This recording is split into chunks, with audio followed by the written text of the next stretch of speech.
careful with that. It contains valuable equipment. Let me give you a hand. Thank you, sir. Come on, keep it steady. Right. Careful. It's got my best microscope in there.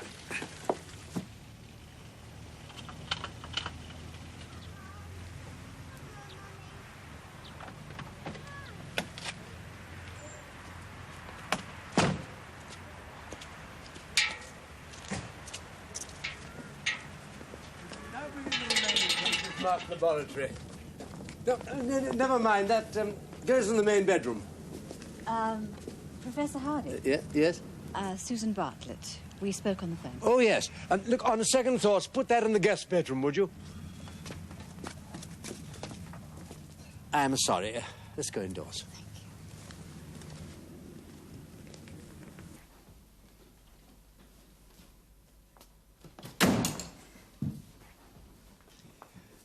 It's the last door on the right.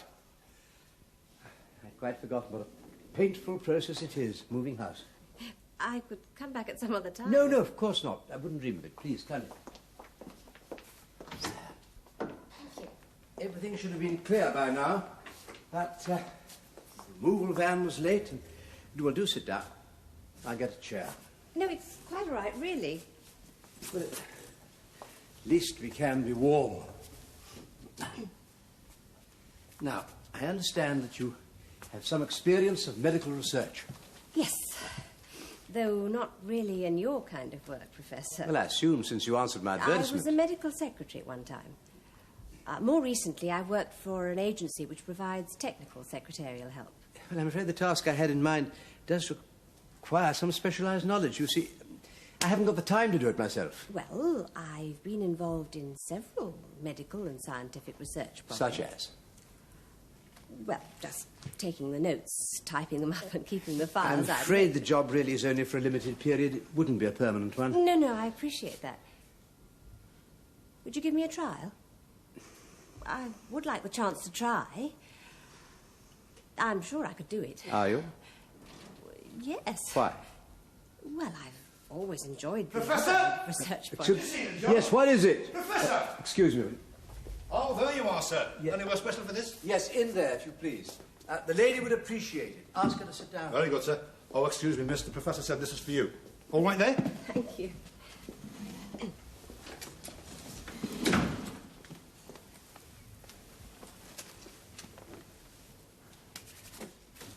Let's hope there's no damage done. I'll know that when I've got it open. Well, will you kindly check through everything very carefully before they leave, in case we have to make a claim? All right. Wouldn't mind knocking this over by accident. It's time you had a new one. There are times, Price, when I find your sense of humour most trying. Wasn't being funny. You'll get another one on the insurance. Why not? Because it's my property and not yours. And I say not. Fair enough. Stupid old... I'm sorry. Oh, where were we? Oh, I've read your book, Professor. The Mythology of Murder. Really? Well, what did you think of it? Rather gruesome. Well, murder usually is. However, your interest may benefit my next royalty statement. I borrowed it when I knew I was coming to meet you. And I suppose that demonstrates a certain determination. Look, supposing we were to try this task I had in mind, it should be simple to a trained specialist, and we could see from there. Fine. The subject matter is, refers to the dating of skeletal remains. Does that mean anything to you? In vague terms, I'm Well, afraid. yeah? Well, I know that old bones are always being uncovered, excavations for buildings, that sort of thing, and that dating them is naturally considered important. Well, vague enough, but good enough. It would involve you reading all relevant literature. You would have to consult chemical abstracts and the Index Medicus. Yes, I think I know what that is. A sort of cumulative index which lists all articles published in medical journals all over the world. And where would you go to find one? Oxford, the Radcliffe Scientific Library. Excellent. Then you may consult it and the chemical abstracts for me. And I want you to look up anything relevant to the amino acid contents of bones, over the last 10 years. Right? I'd like you to meet my assistant, Price. He's an up-and-coming young chemist, but don't tell him I said so.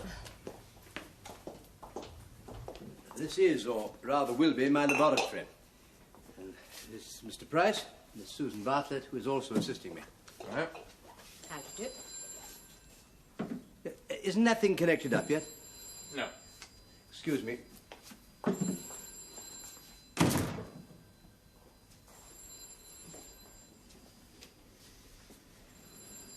He's taken you on, then?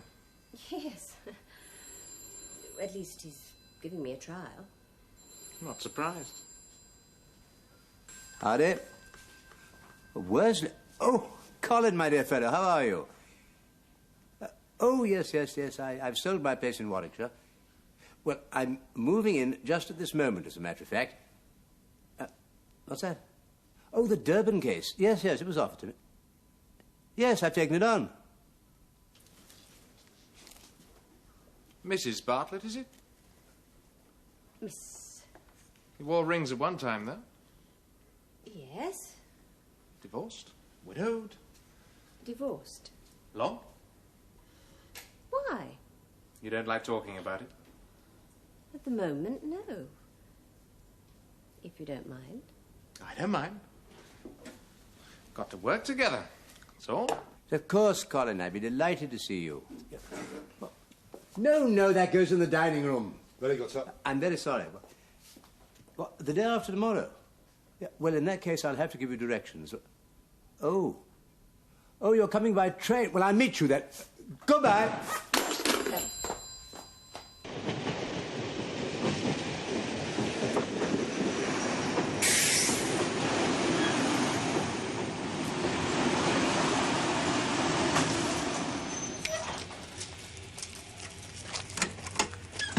Colin, hello. Good to see you, John. Pleasure to see you. How are you? Fine, you know, fine. Very kind of you to meet me like this. Nonsense, no trouble. I don't drive anymore. Really? I had a serious accident. Oh, I didn't know. Thank you.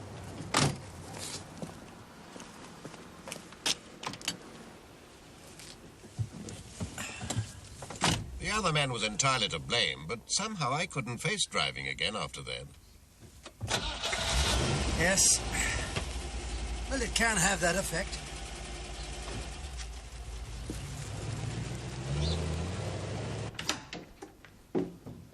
A charming house. Delightful.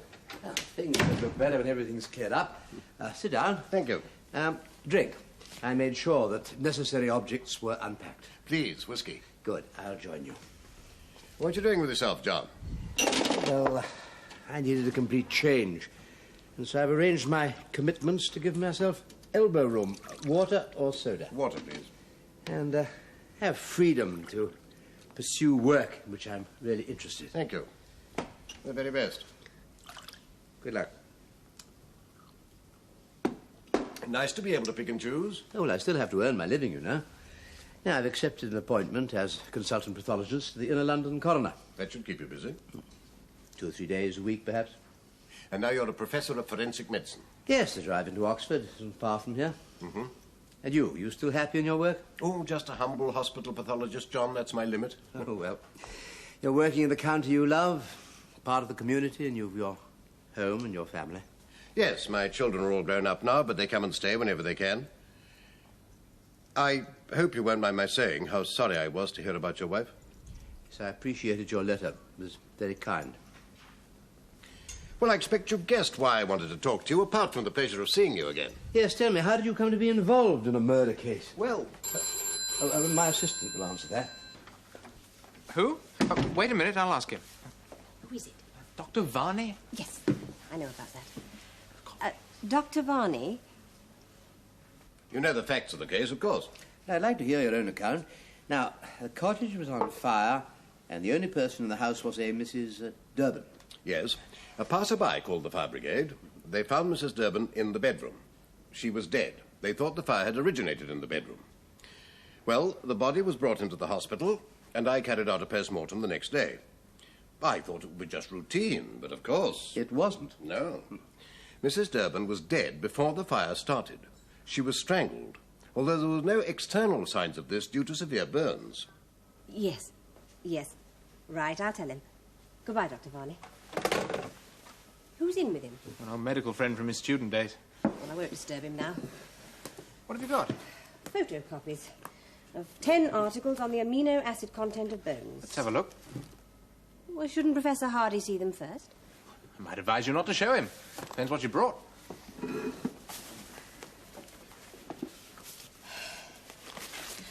By the way, that photo in the sitting room, is that Mrs. Hardy?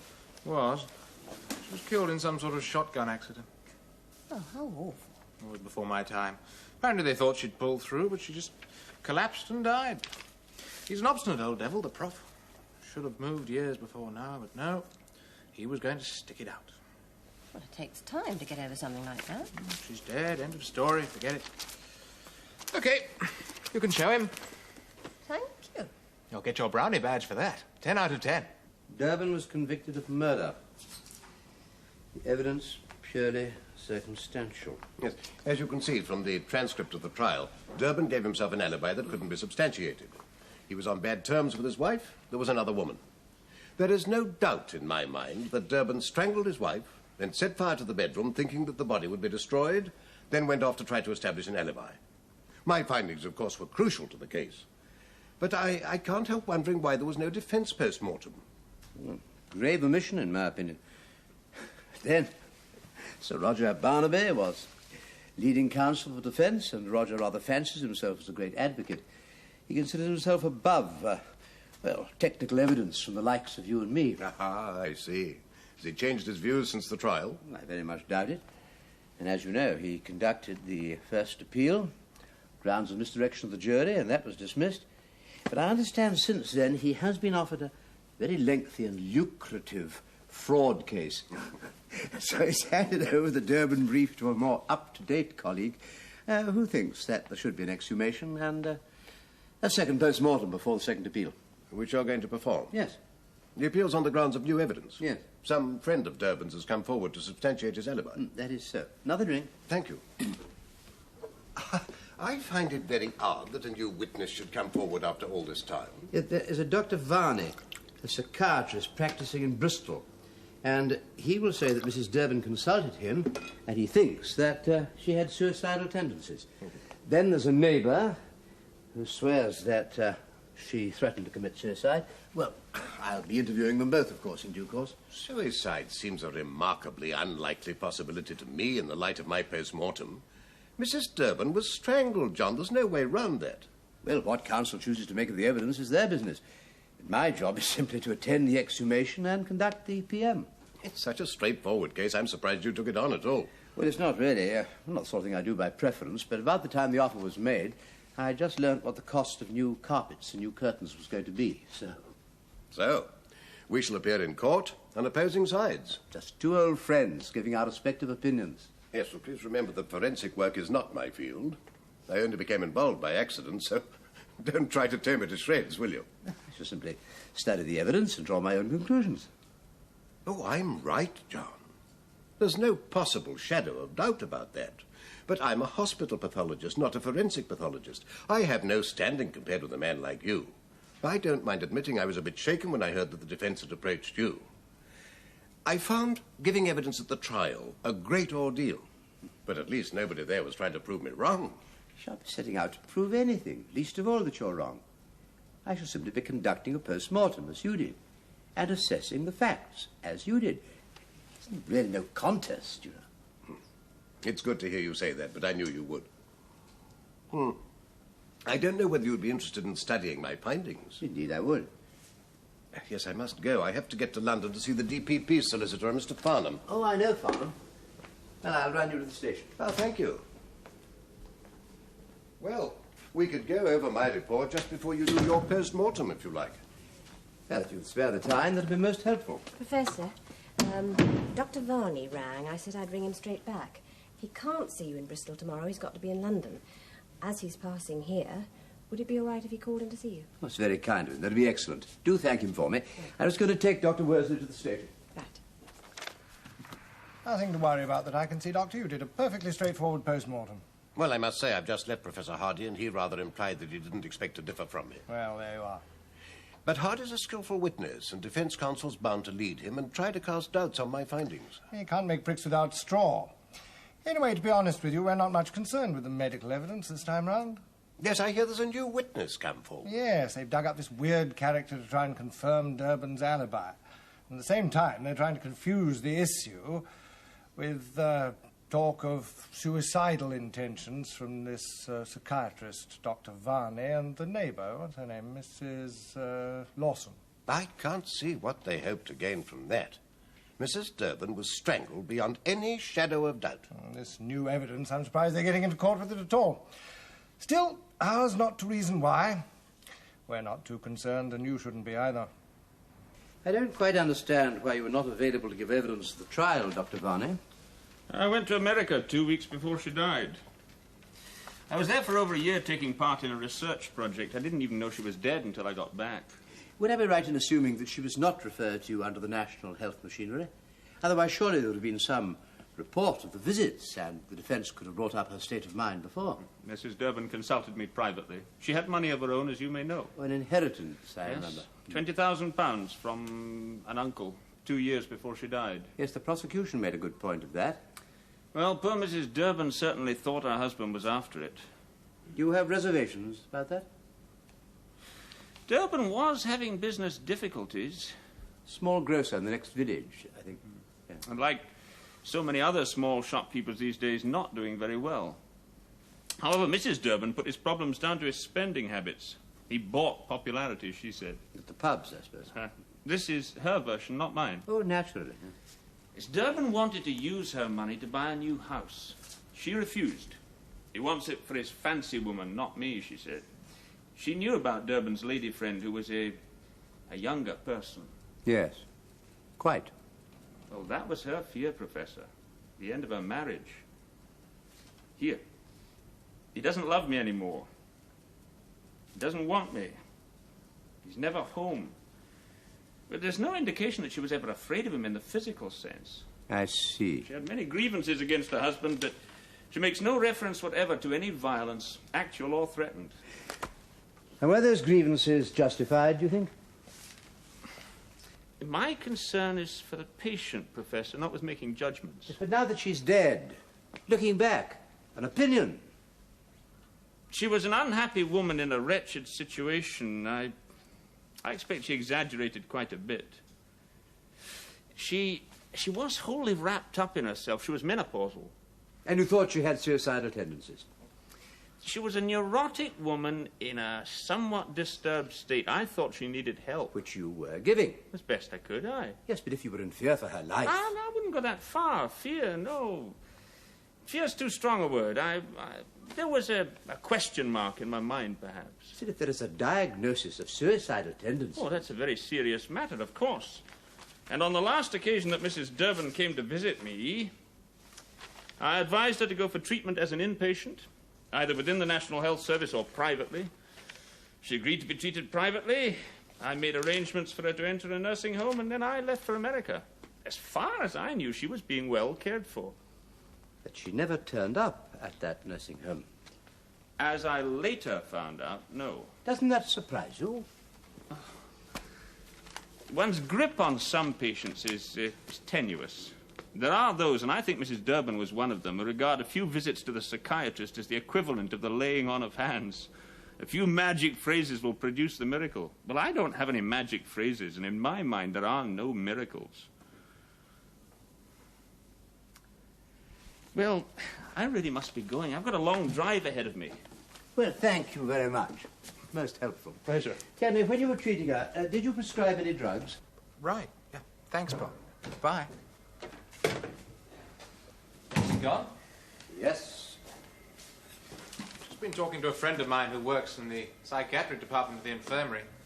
Reckons Varney knows his stuff. Is there any city in Great Britain where you have not got some friend holding an influential position? Not a lot, no. Some on the continent, too. Well, on this occasion, I think I agree with your friend. Though I'm a little worried how he may stand up in cross-examination, but Varney is a very able man. and I have a respect for his opinion. Surely no one commits suicide by strangling themselves. As a matter of fact, the method has been tried. It is not unknown. I think I'll go and see Mrs. Lawson in the morning. You can drive me.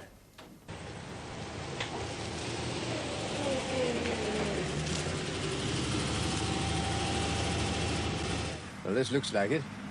Wait here for me, will you?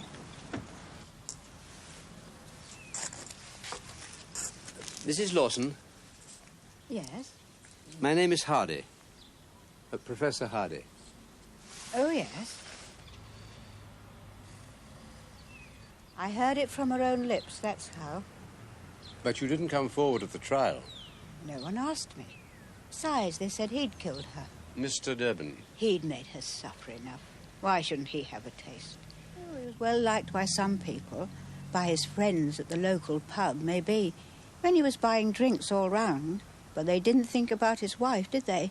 Staying home alone night after night. I wouldn't have said a word now, except that this lawyer who's defending him came down here and asked me straight out. Though what good it will do him, I can't see. I mean, she was murdered, wasn't she? That was the verdict at the trial. I can't deny what she'd said. But besides, it appears they can make me speak, whether I want to or not. By way of subpoena, yes. That's why I wanted to talk to you. Do you recall Mrs. Durbin's exact words to you? Oh, yes. She said, Mary, I've had enough. I'm going to put an end to it. And I said, oh, no. Come, love, no. Don't be silly. And she said, no, I mean it. I can't go on living like this. I'd rather be dead. Do you know if she was in the habit of taking sleeping pills? No. Don't know anything about that at all. Thank you, Mrs. Lawson. Much obliged to you. But she didn't kill herself, did she? Someone strangled her. And if it wasn't him, then who was it? The skin was badly burnt in the fire, so there was, of course, no possibility of checking for lacerations or bruises on the throat. No, of course not. Then I found that the hyoid bone had been fractured. So I see. Yes. From which I concluded that she'd been murdered. Substantiated by a hemorrhage at the back of the throat, and the fact that she was dead before the fire started, since there was no carbon monoxide in the blood. Well? Yeah? Is that everything? I think so, yes. Ah. Right, well, thank you, Colin. Normally I would, of course, ask you to stay and observe, but I know you have an appointment at the hospital. Well, I've been thinking I could always telephone and say I'm a little late. No, you mustn't miss your appointment. Well, perhaps we could meet for a chat before the hearing. Yes, of course. Until then. Goodbye.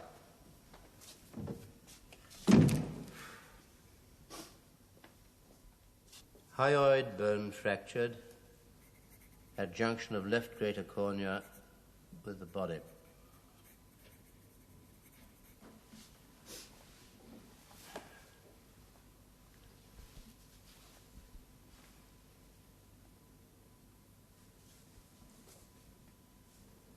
No visible hemorrhage at site of fracture.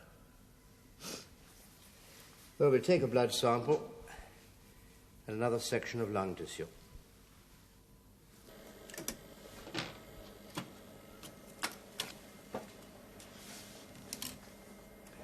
There.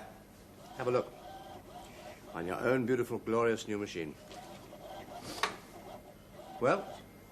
Something there. What is it? Smoke particles.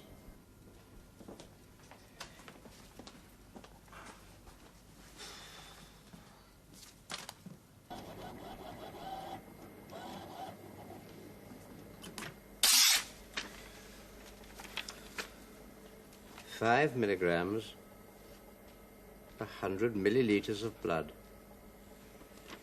So we'll set up a chromatogram tomorrow, find out what type it is. Why didn't Worsley check all this? Well, I imagine he thought it wasn't necessary. There were all the signs of strangulation. Did your friend make a proper botch up of this?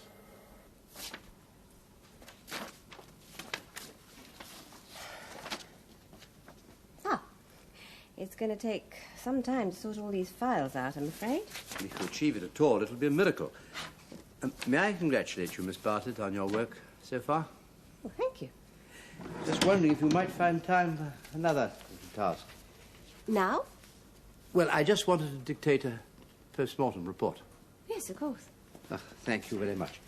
Now, you'll have this on my own letter heading, 4 copies, if you please, and to these people, the solicitors. Right? Now, 9 a.m. on Tuesday, that's today's date, I was present at St. Luke's churchyard, Little Wold, W-O-L-D, when a coffin was exhumed from a grave identified by the sexton, Mr. John Cole, C-O-L-E, as being that of Mrs. Eleanor Durbin, buried on, well, the date is in the letter.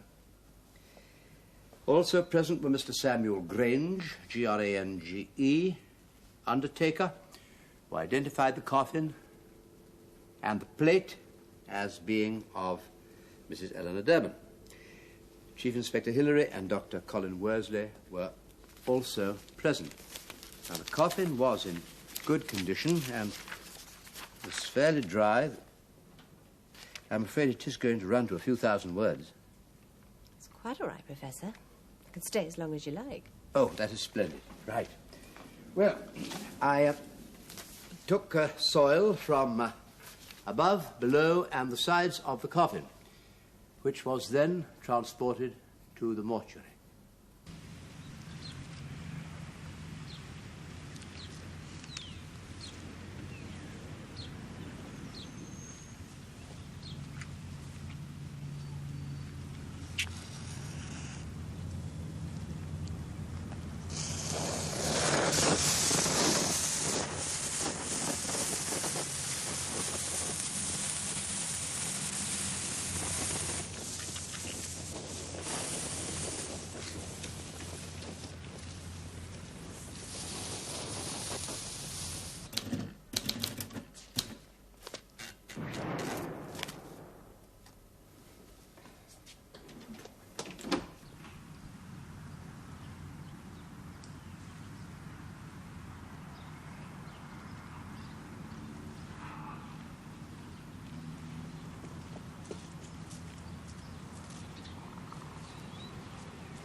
What on earth are you doing? I thought it was a good idea. Wasn't. I've finished the report. All right, I'll come in and check it now.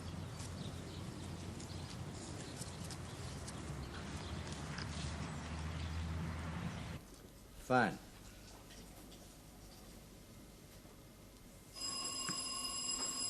I'll see who it is. You know what I think? About what? Durbin's alibi's phony.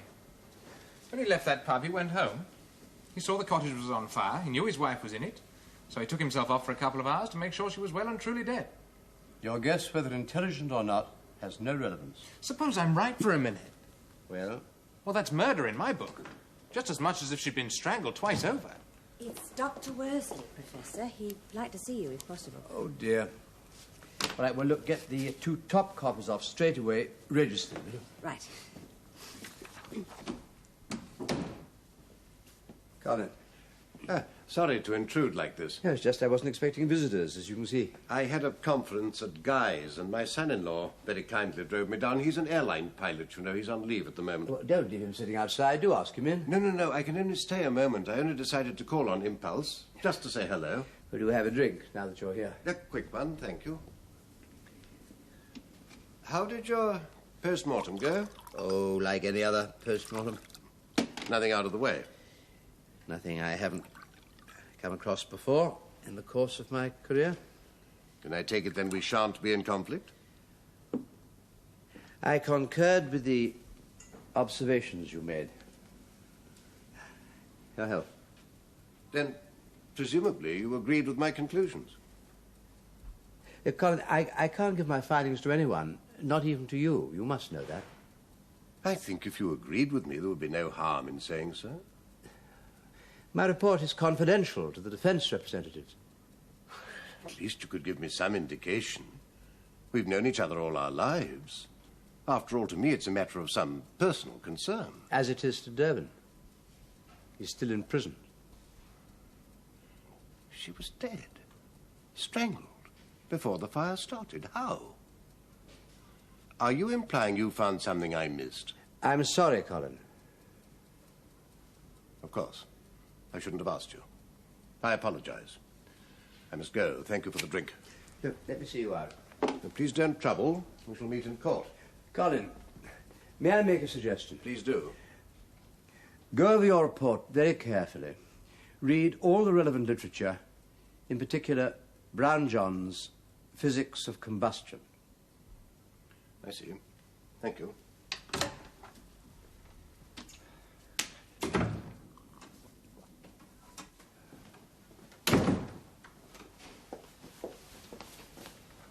Oh. Goodbye, Dr. Worsley. Miss Bartlett.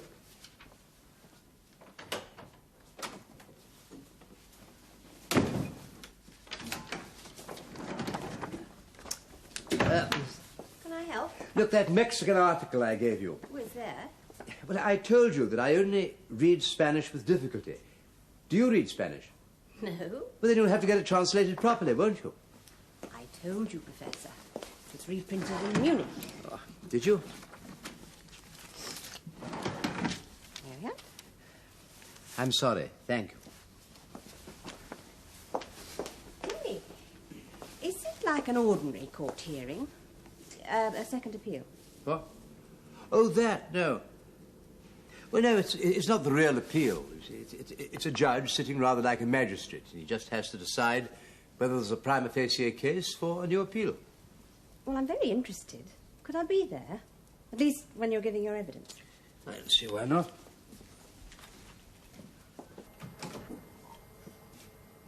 Been using a very interesting technique for the dating of bones in Mexico. It relates the ratio of the free amino acids to those obtained from acid hydrolysis, the codagenous stroma. You speak German? No. Wasn't it written in Spanish? Yes, it was. I'll have to translate it myself. Worsley cottoned on you? No. Would you like to ease him off the hook? Unfortunately, I can't. Oh, I know a chap called Arthur. I'd give him a ring and drop him a hint about what was in your report. Arthur? What are you talking about? Arthur? Who? Just Arthur. So happens he's a clerk with the DPP solicitor. Will you kindly keep such unethical suggestions to yourself? I can't help being worried. I don't know what we can do exactly. Dr. Worsley, he'd need to blow your post-mortem to pieces, and you assure me he can't do that. I'm sure he can't. Then look at what the defence have got. 2 witnesses about suicidal intentions. Counsel will deal with them, I assure you. But there's this alibi, this man who claims he saw Durbin in Barnstaple at the time. Mr. Jack Reed, who runs a small travelling fair, yes. We have a sworn statement from a police constable who was on duty at the fairground that night, knows Reed well by sight. The constable is positive that Reed did not leave the fair until gone midnight. Reed's lying, Doctor, and we shall prove it. Mr. Farnham, I am in a very vulnerable position. But you found she'd been strangled. Because of my findings, a man has been convicted of murder. Suppose I am to be challenged by Professor Hardy, a criminal pathologist with an international reputation. He can only niggle at details, surely, try and raise doubts. Yes, but he's an expert. He's a criminal pathologist. I'm only a hospital pathologist. I don't have his skill in the witness box. Mr. Farnham, suppose my professional ability is to be questioned. I do enjoy a certain reputation. Dr. Worsley, in my considerable experience, innocent men with nothing to fear do not rely on weak alibis supported by a witness willing to perjure himself. So you admit, Dr. Varney, that you did not take the dead woman's so-called suicidal tendencies very seriously? She was the sort of woman who could have committed suicide. Yes, you said that, Doctor, but I'm trying to establish the depth of your concern, bearing in mind the fact that you did not think it urgent to inquire after her welfare. I was in America. There are postal and telephone services. I thought she'd been admitted to a nursing home. But you weren't sufficiently worried about her to make certain. I had no reason to. Doctor, you are a successful psychiatrist, working both in private practice and in the National Health Service. Yes. Now, in the past 3 years, how many patients have you treated who had suicidal tendencies, in your opinion? Oh. Approximately. About 50 or 60, I suppose. And how many of those patients with suicidal tendencies have actually killed themselves in that time? Well, none, but... None? Not 1 out of 50 or 60? Aye, but that doesn't mean that Thank you, Dr. Varney, that is all. I think this may be a convenient moment to adjourn for lunch.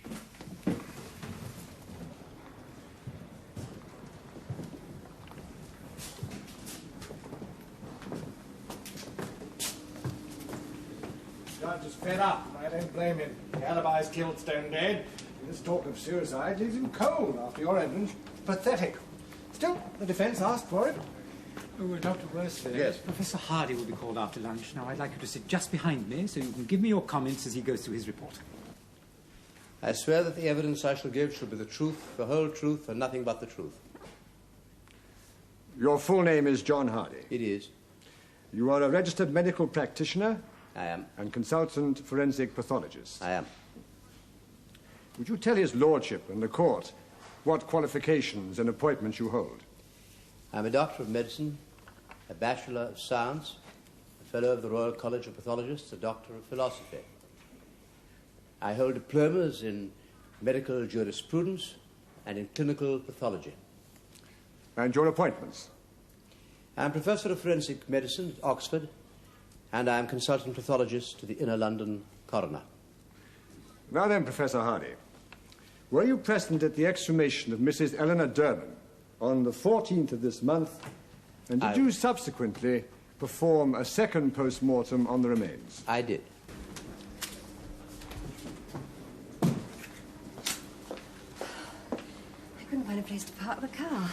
Am I too late? No, it's bags of time. Just going through his report now. You know what's in there. Just sit down. Take a good hour. Well, what then? Then he'll be cross-examined. That'll be the interesting bit. So in conclusion, and bearing in mind all the foregoing findings of my examination, I am unable to agree with the interpretations of Dr. Colin Worsley at his first post-mortem examination. Thank you, Professor Hardy.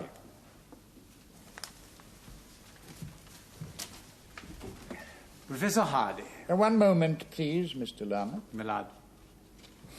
Professor Hardy, I wish to be clear in my mind. You accept Dr. Worsley's observations, but you draw different conclusions. Is that so? Yes, my lad. In addition, you emphasize important findings which Dr. Worsley failed to make? That is so. Ah, thank you. Please proceed, Mr. Larner. Oh, thank you, my lad. Professor Hardy, when you examined the remains of Mrs. Durbin, you found that the hyoid bone was fractured. Yes. The hyoid bone? The hyoid bone, my lad, is a small U-shaped bone, somewhat fragile. It is placed here, and it serves as a movable base for the tongue. If you would care to look at this diagram, it will explain the thing quite clearly.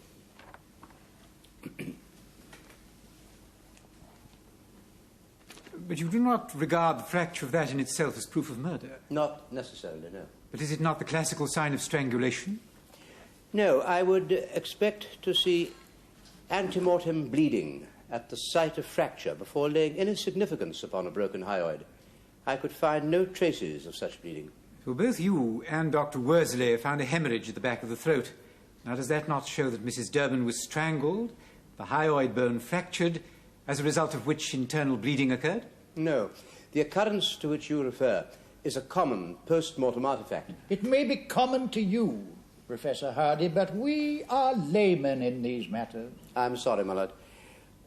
When a body is laid in a horizontal position for any period of time, blood accumulates at the back of the throat due to the force of gravity and because the blood is no longer circulating.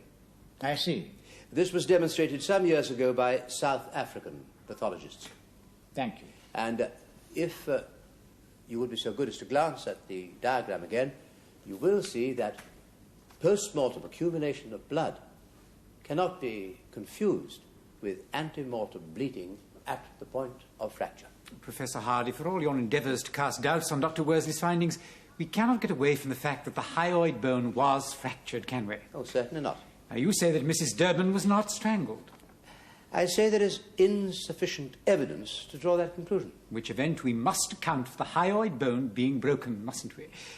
Now, when my learned friend asked in what way you could explain this, you seemed remarkably reluctant to answer, if I may say so.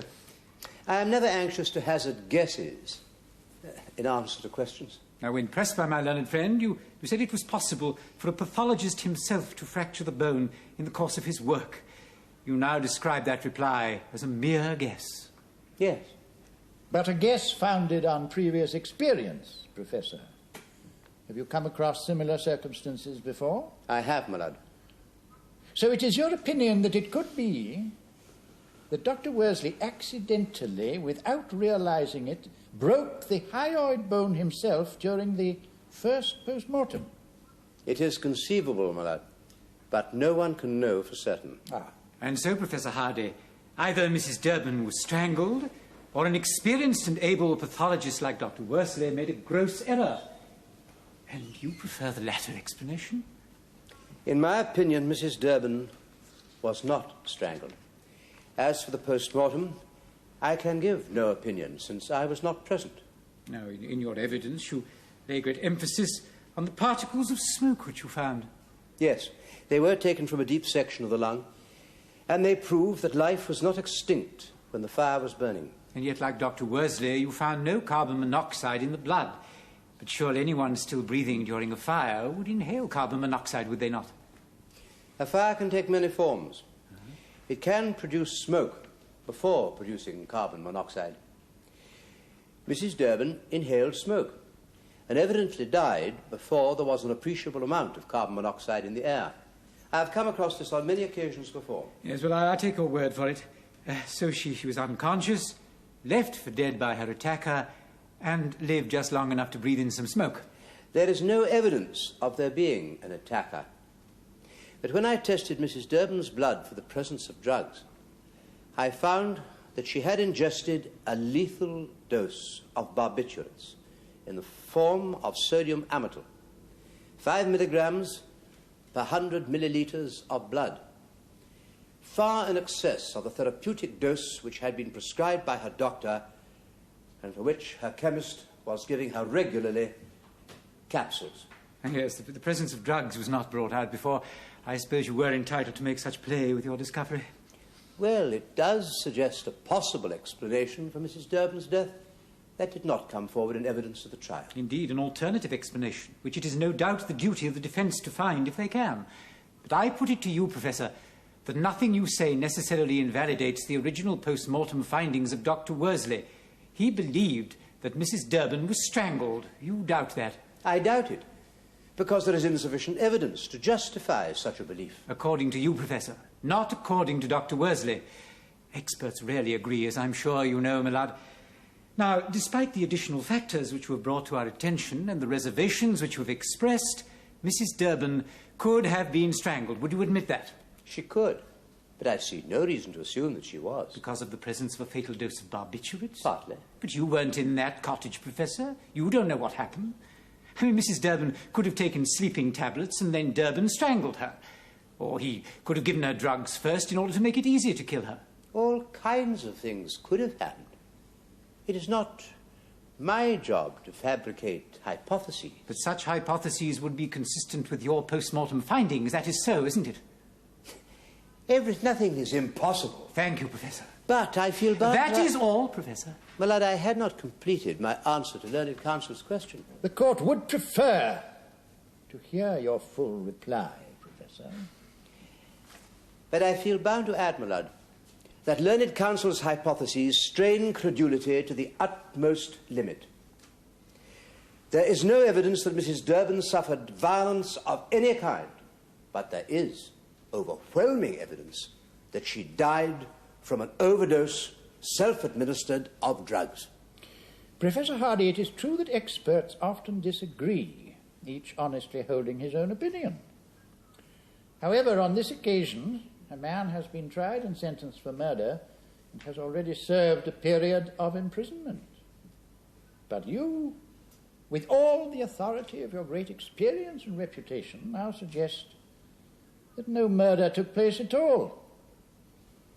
If this court is to accept your suggestion, the question is bound to arise as to whether or not there was not some degree of incompetence in the way the first post-mortem was carried out.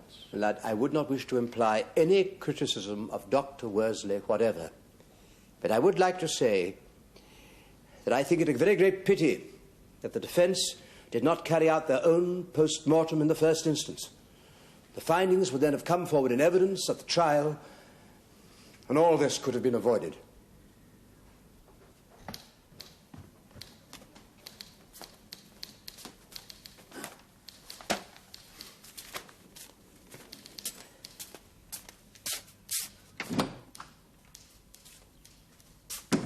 Morning. Got away with it then? Yes, appeal was allowed. Durbin was released. Picture in the paper, kissing his girlfriend. They're going to get married and blow the 20,000 quid he got by letting his wife die. I'm sure it doesn't say that. No, that's what I say. You had Durbin stay in prison. He drove her to suicide and then let her get on with it. And who set fire to the cottage? No one answered that. Your friend was wrong about nearly everything, but he was right about Durbin. He was not asked to be right about Durbin. He was asked to be right about Mrs. Durbin. There he was wrong.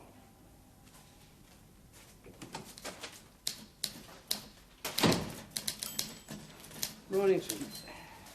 Oh, good morning. Oh, I managed to get Dr. Worsley on the phone. He wasn't at the hospital. I got him at his home.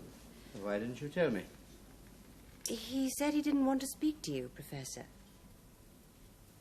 Oh. I see.